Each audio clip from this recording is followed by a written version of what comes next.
நம்ம ஆண்டவர்கிட்ட நம்மளை சரணாகதி ஆக்கினால் ஒழிய ஆண்டவரால் பெருசாக நம்ம எதுவும் செய்ய முடியாது. ஏன்னா ஆண்டவர் எல்லாத்தையும் படைச்சிருக்கிறாரு, எல்லாத்தையும் உருவாக்கியிருக்கிறாரு. அவருடைய திருவுளத்தில் தான் எல்லாமே நடந்துட்டுருக்குது. அன்னை மரியாதை கூட எடுங்களேன், அவருடைய அன்னை மரியாதை கடவுள் கிடையாது இல்லையா? பல நேரங்களில் நம்ம மக்கள் மத்தியில் ஒரு பெரிய ஒரு சந்தேகம் இருக்கும். அவங்க அன்னை மரியாதையும் புனிதர்களெல்லாம் கடவுள் மாதிரி கடவுளாக நினைப்பாங்க. அவங்க தான் கடவுள். சத்தியமாக அவங்களாம் கடவுளே கிடையாது. அவங்களாம் மனிதர்கள் தான். அன்னை மரியாள் கடவுளுடைய படைப்பில் ஒரு உன்னதமான அதை விட ஒரு மிகச்சிறந்த ஒரு படைப்பை கடவுள் உருவாக்கலை, இனிமேல் உருவாக்க போகிறதில்ல. ஆனால் அவங்களுடைய பெரிய அந்த என்ன சொல்கிறது பாக்கியம் என்னென்னா கடவுளுடைய மீட்பின் திட்டத்திற்கு தன்னை அர்ப்பணித்தாங்க முழுசாக. எதுவுமே அதற்காக அவர்கள் யோசித்தோ தனக்கு என்ன பிரச்சனை வரும் அப்படின்னா இல்லாமல் முழுசாக கடவுள்கிட்ட ஒப்பு கொடுத்தாங்க எல்லா நிலைகளையும்.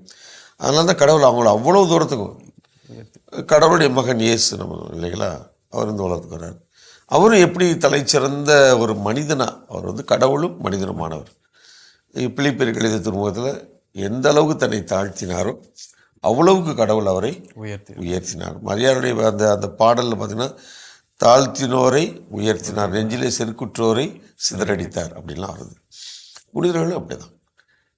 அப்போது இந்த 32 ஆண்டுகள் நான் எவ்வளவுக்கு நான் கடவுளுக்கு என்னை அர்ப்பணிக்கிறேன். என்கிட்ட குறைகள், நிறையா குறைகள் இருக்குது, நிறையா பலவீனங்கள் எல்லாமே நம்ம ஒரு மனிதனாக பார்க்கையில் அது எல்லாமே உண்டு. ஆனால் அதை கடந்து எவ்வளவுக்கு என் ஆண்டவரிடத்தில் என்னை நான் அர்ப்பணித்துக் கொள்கிறேன். இப்போது இந்த உலகத்தில் யாராக இருந்தாலும் சரி, குருக்களாக துறவிகளாக அழைக்கப்பட்டிருந்தாலும் சரி, திருமண வாழ்க்கையாக இருந்தாலும் சரி, எதுவாக இருந்தாலும் நம்ம எதற்காக இந்த உலகத்தில் கடவுள் நம்மை அழைத்திருக்கிறார் என்பதை ஒரு செகண்ட் அமர்ந்து நாம் உணர்ந்து பார்த்தோம் என்று சொன்னால், அந்த உணர்வுக்கு பிறகு என் வாழ்க்கையில் நான் எதிர்கொள்கின்ற எல்லா காரியங்களையும் கடவுளின் திருவுளமாக ஏற்று நான் செயல்படுவதற்கு, அவருக்காக, அவருடைய இறையாட்சிக்காக, அவருடைய மக்களுக்காக, திரு அவைக்காக நம்ம உழைக்கின்ற பொழுது கட்டாயம் அவ்வளோ வலிமை வல்லமை இருக்குது.